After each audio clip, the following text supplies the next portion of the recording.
નમસ્કાર વિદ્યાર્થી મિત્રો, ફિઝીફ્લાય પરિવાર વતી હું આપ સર્વેનું હાર્દિક સ્વાગત કરું છું. આપણી સાથે આજે પણ ભાવિન સાહેબ ઉપલબ્ધ છે. તો આજે આપણે કયા ટોપિક પર ચર્ચા કરવાના છીએ? તો ટોપિક છે કે ભાઈ કઈ રેન્જ હોય તો તમને એડમિશન ક્યાં મળશે, એની તમને વિગતવાર માહિતી છે એ ભાવિન સાહેબ આપશે. તો પ્લીઝ ભાવિન સર. યસ. હવે સાહેબ આમાં છે એવું કે લગભગ હવે 1-2 દિવસમાં મેરિટ આવશે. ઓકે. એમાં ઘણાને પ્રશ્નો થાય છે અમુક એવા પ્રકારના એમ કે અમને સેલ્ફ ફાઇનાન્સ BAMS માં મળતું હોય ને ગવર્મેન્ટમાં મળતું હોય તો શેમાં લેવાય વગેરે વગેરે. પણ એક રેન્જ હું બહુ ટૂંકમાં સાહેબ એક સંદેશ આપવા માંગુ છું કે આપણને અહીંયા મળતું હોય ને તો અહીંયા મળી શકે. હવે અહીંયા શું હું ડાયરેક્ટ કહું. લઈ લ્યો સાહેબ બીજી સ્લાઇડ. ચાલો સાહેબ જોજો. ઓકે. પેલા વાત કરીએ MBBS.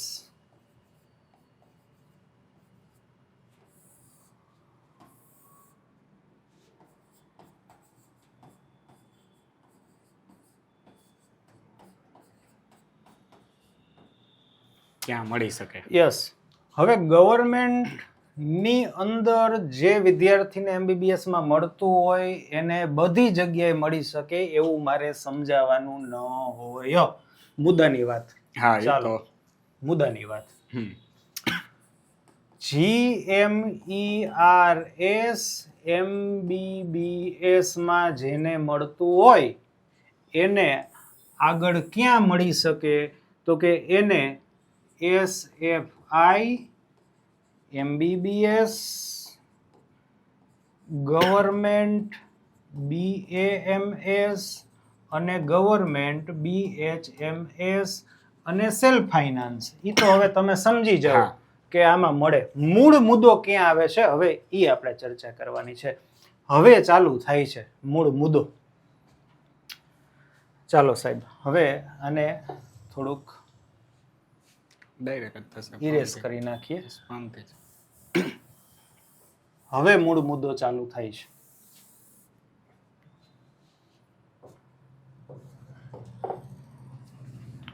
ચાલો જોજો. હવે જે બધાના ક્વેશ્ચનો છે ને એ હવે હું કહું. જો પહેલી વસ્તુ,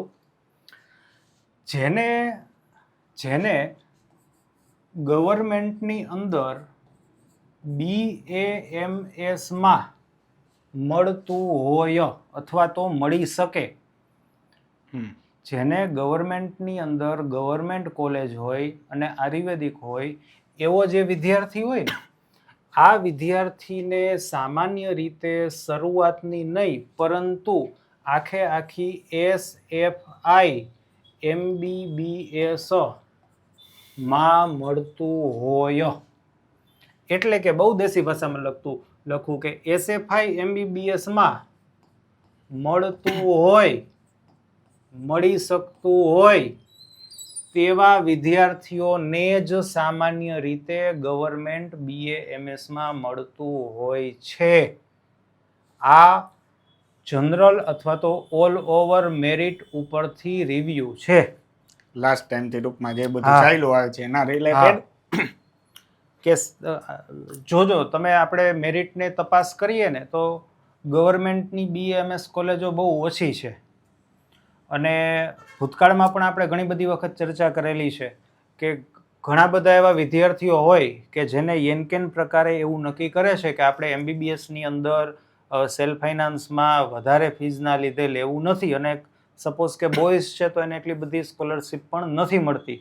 તો ઘણા બધા વિદ્યાર્થીઓ કે જેને સેલ્ફ ફાઇનાન્સ MBBSમાં મળતું હોય છે એ વિદ્યાર્થીઓ આની અંદર લેતા હોય છે. એટલે ટૂંકું ને ટચ કે ગવર્મેન્ટની અંદર BAMSમાં સામાન્ય રીતે, હું જનરલ વાત કરું છું, બાકી જે સ્પેશિયલ BAMSના રસિકો છે મેં તો એવાય જોયા છે, મેં નહીં તો તમે તમારી રીતે જૂના મેરિટ ફંફોડો તો તમને જોવા મળે કે 624 માર્ક હોય તો પણ બાળક છે ગવર્મેન્ટ BAMSમાં લેતું હોય, એને ઇવન ગવર્મેન્ટ MBBSમાં પણ મળતું હોય, પણ એને નેચરલી એમાં જવું હોય. પણ તમે ઓલ ઓવર જોવો છો તો સામાન્ય રીતે આની અંદર એવા વિદ્યાર્થીઓને મળતું હોય છે. ટૂંકમાં કહેવાનો મતલબ કે એનું મેરિટ છે બહુ વધારે જતું હોય છે. ઓકે. એટલે આની અંદર જેને મળતું હોય છે એને મોટા ભાગના કેસમાં ગવર્મેન્ટ નહીં પરંતુ સેલ્ફ ફાઇનાન્સ MBBSમાં મળતું જ હોય છે. એટલે કે તમે જો આના માટે એલિજિબલ હોય ને તો જ તમે મોટા ભાગના કેસમાં આના માટે એલિજિબલ બનશો. સેમ વે જો તમે આના માટે એલિજિબલ હોય ને તો જ તમને ગવર્મેન્ટ BHMS ની અંદર મળે, કારણ કે આના કરતા પણ આની કોલેજ ગવર્મેન્ટની ઓછી છે, એટલે એમાં લેવાલી વધારે હોય. એટલે ઘણી વખત તમને એવું થતું હોય, કારણ કે એક આવા બહુ પ્રશ્ન આવે છે કે સેલ્ફ ફાઇનાન્સ BAMS કે સાહેબ SFI BAMS માં લેવાય કે ગવર્મેન્ટ BHMS માં લેવાય. આવા પ્રશ્નો પેરેન્ટ્સ કે વિદ્યાર્થીઓના મનમાં આવે છે, પણ આવું પ્રેક્ટિકલી શક્ય નથી. આવું પ્રેક્ટિકલી MBBS માટે શક્ય બને કે SFI MBBS માં લેવાય કે ગવર્મેન્ટ BAMS માં લેવાય. અને એમાંય જે હું બોલું છું ને તો છેલ્લી જે સેલ્ફ ફાઇનાન્સ MBBS કોલેજો છે ને એનું જે મેરિટ છે ને એના કરતાં પણ ગવર્મેન્ટ BAMS નું મેરિટ ઉપર જતું હોય છે. કહેવાનો મારો મુદ્દો એ છે કે પ્રેક્ટિકલી એવું તમારે વિચારવાનું આવી જ ન શકે કે હું સેલ્ફ ફાઇનાન્સ BAMS માં લઉં કે ગવર્મેન્ટ BHMS માં લઉં, કારણ કે સેલ્ફ ફાઇનાન્સ BAMS ની અંદર જે વિદ્યાર્થીને જે માર્કે કે જે મેરિટ ક્રમાંકે મળતું હોય છે તેને સામાન્ય રીતે ગવર્મેન્ટ BHMS માં ન મળે. ઓકે, ટૂંકમાં મતલબ એવો છે સાહેબ કે અહીંયા હોય ને તો અહીંથી અહીંયા નો જઈ શકે, કારણ કે આનું લેવલ ઊંચું છે એટલા માટે.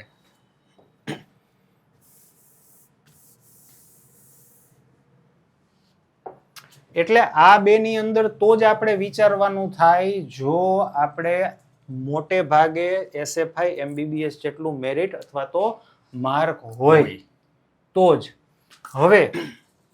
હવે બીજી વસ્તુ કે જેને SFI BAMS કે SFI BHMS માં મળતું હોય તો ધારો કે જે મોટા ભાગનાનો પ્રશ્ન છે કે સાહેબ SFI BAMS માં મળે છે તો અમને ગવર્મેન્ટ BHMS માં મળે ન મળે, એની પાછળના કારણો પેલું ફીનું કારણ છે, જે મેં તમને કીધું કે SFI MBBS માં મળતું હોય એવા ઘણા બધા લોકો અને નેચરલી ઇન્સ્પાયર્ડ લોકો કે જે આની અંદર લેવા વાળા છે અને આની સીટ ઓછી છે એટલે એ સામાન્ય રીતે ઊંચા માર્કે ભરાય છે. હવે તમને આમાં મળતું હોય ને જેમ કે SFI BAMS માં મળે છે તો મને બીજે ક્યાં મળે તો કે તમને બીજે SFI BHMS માં મળી શકે. તમને ગવર્મેન્ટ BHMS માં ન મળે, એનું મેરિટ ઊંચું હોય, સીટો ઓછી છે એટલા માટે. સેલ્ફમાં મળે, ગવર્મેન્ટમાં વારો આવશે નહીં. અને SFI BHMS nothing else, SFI BHMS જ, બીજો કોઈ ઓપ્શન નથી. ઓકે, તો સેલ્ફ ફાઇનાન્સ BAMS કે BHMS માં જો આપણો વારો આવતો હોય છે તો આપણને એમાં જ આવે, બીજે ન આવે, કારણ કે એના કરતા બધાના મેરિટ છે એ ઊંચા જશે, પછી સેલ્ફ ફાઇનાન્સ હોય કે ગવર્મેન્ટ હોય. એટલે આ છે ને એ મેઇન મુદ્દો છે, આ મેઇન વસ્તુ જોવાની છે કે તમને આમાં મળતું હોય ને તો સામાન્ય રીતે આમાં મળી શકે, બાકી તો તમારા બધા ઓપ્શન ખુલ્લા છે, બાકી નથી. એટલે એવું નથી વિચારવાનું કે હું સેલ્ફ ફાઇનાન્સ BAMS માં નથી લેવું, મારે આમાં લેવું છે, સોરી ગવર્મેન્ટ BHMS માં લેવું છે. ના, એ બધાના મેરિટ રેન્ક બહુ વધારે હોય છે. હવે લગભગ આજે 13 તારીખ તો થઈ સાહેબ, તો આજે જે ઓલું ડોક્યુમેન્ટ વેરિફિકેશનનો લગભગ છેલ્લો દિવસ હતો, એટલે ટૂંક સમયની અંદર સ્ટેટ રેન્ક જાહેર થશે. જેવું સ્ટેટ રેન્ક જાહેર થશે ને એવું આપણે સ્ટેટ રેન્ક ઉપરથી ક્યાં એડમિશન મળે એનો વિડીયો આપણે અપલોડ કરશું, જેના આધારે ઓલ ઇન્ડિયા રેન્ક કરતાં પણ વધુ નજીકનો આઈડિયા આપણને આવે. અને એ આઈડિયા છે ને એ કેટલો નજીકનો હોય તો કે કદાચ વધીને એકાદી કોલેજ ફગે તો ફગે પહેલા રાઉન્ડમાં, આટલો જેને કહેવાય ને કે Surety વાળું આપણે નજીકનો આઈડિયા આવે, information મળી જશે એમ. નજીકનો આટલો આઈડિયા આપણને આવી જાય. એટલે એના આધારે એમાં ટૂંકમાં જે બોર્ડર લાઈન ઉપર જે વિદ્યાર્થીઓ છે એને વધારે જેને કહેવાય કે Changes ખબર થાય એમ. પડે કે મારે શું આગળ કરવું શું ન કરવું, અથવા તો શેમાં મારો વારો આવી શકે.